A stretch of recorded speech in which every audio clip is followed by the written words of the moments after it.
केसरिया से मन जोगी हुआ रे, दिल झूमे देखो मतवारा हुआ रे, केसरिया से मन जोगी हुआ। हर पल मनाओ केसरी त्योहार। विमल, बोलो जुबान केसरी।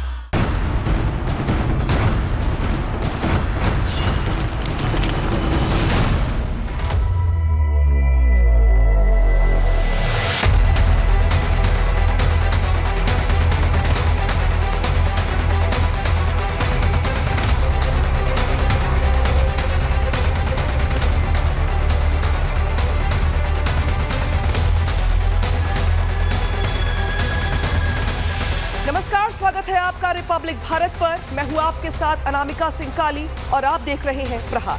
प्रहार में आज हम सबसे पहले बात करेंगे मिडिल ईस्ट में छिड़े महाजंग की, जिसमें अब युद्ध और विध्वंसक होता जा रहा है, क्योंकि हमले अब सिर्फ सैन्य ठिकानों पर सीमित नहीं रह गए हैं, बल्कि अमेरिका इजराइल ने ईरान की लाइफलाइन पर बड़ा प्रहार कर दिया है, जिसे वॉर क्राइम माना जा रहा है। और अब ईरान की तरफ से इसका बदला इजराइल में हमलों के जरिए लिया जा रहा है।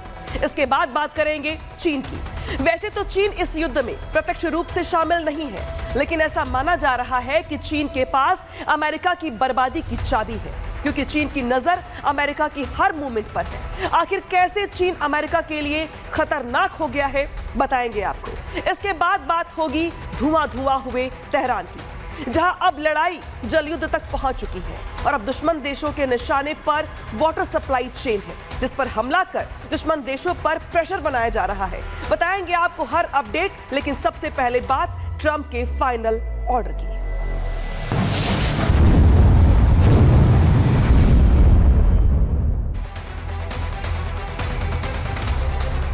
तो प्रहार की शुरुआत करने जा रही है ईरान से, जहां तबाही विध्वंसक हो चुकी है, क्योंकि बीती रात तेहरान में जो धमाके हुए वो विनाश का संकेत है।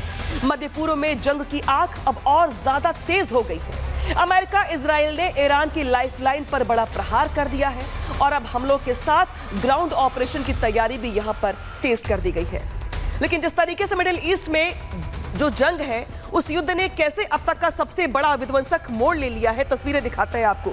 देखिए किस तरीके से अमेरिका की ओर से ईरान की राजधानी तेहरान पर जबरदस्त हवाई हमले किए गए हैं और कई बार जिस तरीके से हमले दिखा रहे हैं आपको, देखिए ये देखिए ईरान की लाइफलाइन पर बड़ा प्रहार किया गया और बताया यह जा रहा है कि दरअसल ये बहुत बड़ी सप्लाई चेन थी जिस पे अटैक किया गया है। और जैसे ये अटैक किया गया, देखिए किस तरीके से यहाँ पर आग का गोला, धुआं और बर्बादी का ये मंजर दिखाई दे रहा है, जो दूर तक शहर के लोगों को नजर आया।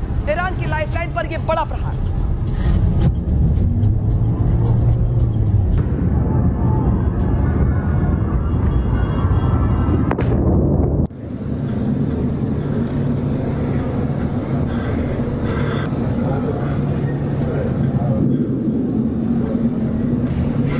आपको देखिए ईरान के लाइफलाइन पर यह बड़ा प्रहार है। दरअसल अब टारगेट पर तेल डिपो है, ऑयल रिफाइनरीज है और ऊर्जा जो संवर्धन दफ्तर है वो है, क्योंकि इस पे अटैक के जरिए सामने वाले देश को कमजोर किया जा रहा है आर्थिक रूप से, और इसी वजह से अब ये जो युद्ध है वो ज्यादा घातक हो गया है। हमलों के बाद पूरी राजधानी धमाकों की गूंज से दहल उठी है। देखिए तस्वीर दिखा रहे हैं आपको, ये देखिए आज महाजंग का 9वां दिन है और जैसे यहाँ पे अटैक हुआ, तेहरान में तेल डिपो पर मिसाइल गिरी, इसके बाद यहाँ पे देखिए जोर जोर से यहाँ पे धमाके की आवाज सुनाई दी और दूर दूर तक जो आग की लपटें हैं और जो धुएं का गुबार है वो देखा गया।